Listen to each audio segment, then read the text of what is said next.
This is Meghan Hackinen reporting from Vevey, Switzerland on the North Cape 4000 unsupported bicycle adventure. The North Cape 4000 is a self-supported bicycle adventure now in its third edition.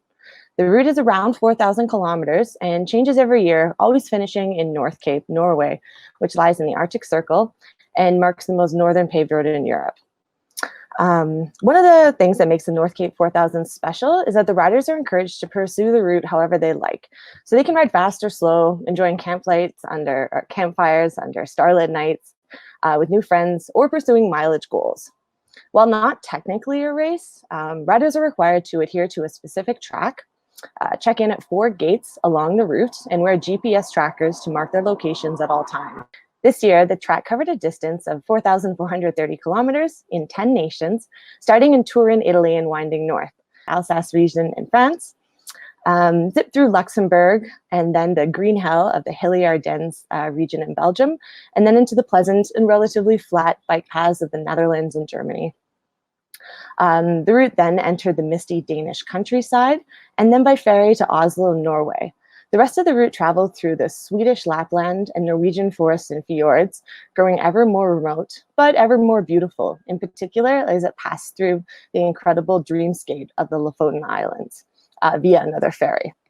The final miles to North Cape were a barren moonscape with harsh weather to the Sami people, as well as roaming herds of reindeer. So make no mistake, whether you're pursuing 370 kilometer days or 60 kilometer days, the event is a challenge. Out of this year's 141 entrants, only 65 finished. So the North Cape 4000 is a self-supported event. That means riders must carry all the gear that they're going to need with them without relying on friends or family or a support car for outside assistance. You're responsible for procuring your own food, shelter, and accommodation, but you're permitted to do this however you want. So you can eat at pizza parlors, grocery stores, you can visit bike shops, stay in hotels, or bivvy it out every night if you like. As long as you're acting independently without a support car or a team behind you, that's all good. Personally, I enjoy this style of riding. I like the challenge that comes with finding something to eat, a place to sleep at night, and all the rest. I really like the independence of it and the feeling of liberation as I roam vast tracts of countryside or forest, never quite sure of where my next sleep will come. So, an overview of my ride. I went into the North Cape 4000 with the aim of testing my limits and finding out how far I could go in a day. I had a lightweight setup with me, so I had frame bags and a seat post bag, and that carried all my tools, my bivvy, my sleeping bags, my electronics, my cold weather clothes, expecting temperatures to get down to around 0 Celsius. My plan was to cycle until about midnight, find a place to bivvy, have a protein recovery snack, get 4 hours of sleep, get up and do it again the next day. Since I'm not really a fast rider, I aim to ride long, steady days without taking too much time off the bike.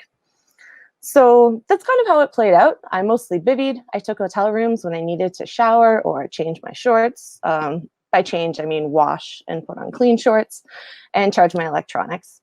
The first night I got soaked, and so after that I started looking for more sheltered spots to bivvy. So I usually slept in bus shelters or sheds near fields or shelters on playgrounds.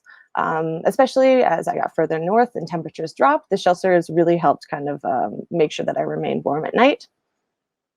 At first, I would try and camp discreetly out of sight. And by the end of it, I was just pulling up at the first bus stop I saw after midnight, rolling out my bivvy and going to sleep, regardless of who or what was around. There's not many passing cars at night anyways, and I was just so tired I could sleep anywhere. I ate at bakeries, supermarkets, gas stations, and hotel breakfast buffets. I just pull up when I caught the smell of bacon in my nose and ask if I could eat and pay a few bucks.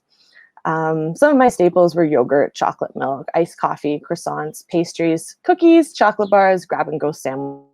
The first 2,000 kilometers to the ferry terminal in Denmark, and then the rest of the race from Oslo to North Cape. So the ferry leaves once a day from Oslo, or to Oslo. It's 9 hours. Things got a lot tougher for me after Oslo, with more than 2,000 kilometers behind me, nearly 2,500 kilometers left to go. I was starting to get tired, show signs of fatigue, and I ended up pushing further and further into the night to compensate for my drop pace. The plus side was that the days are longer further north, so you kind of get to enjoy this kind of seemingly endless sunset, which is really glorious. It did get quite cool. I was glad I brought a lot of cold weather gear, but it was really gorgeous. So I was the fifth finisher in the event with a time of 13 days, 13 hours, 7 minutes. I'm happy with my ride. I feel like I rode really consistently, pushed through some tough, low points, and I really enjoyed myself. So to see so many different landscapes and countries over such a brief period of time is really remarkable. And it's just kind of left my head spinning with excitement. I really enjoyed cycling in Europe, and we'll definitely have to go back and ride some more of the route at touring pace. I think one of the features that makes the North Cape 4000 a really unique and special event is that there's a lot of media coverage. Yeah, I really enjoyed the ride. I think the organizers did a fabulous job of picking a great route, and I'd recommend this event to anyone wanting an adventure, whether you want to race it or do it at touring pace and enjoy. Meghan Hackinen, Vevey, Switzerland, the Ohio Ram Show.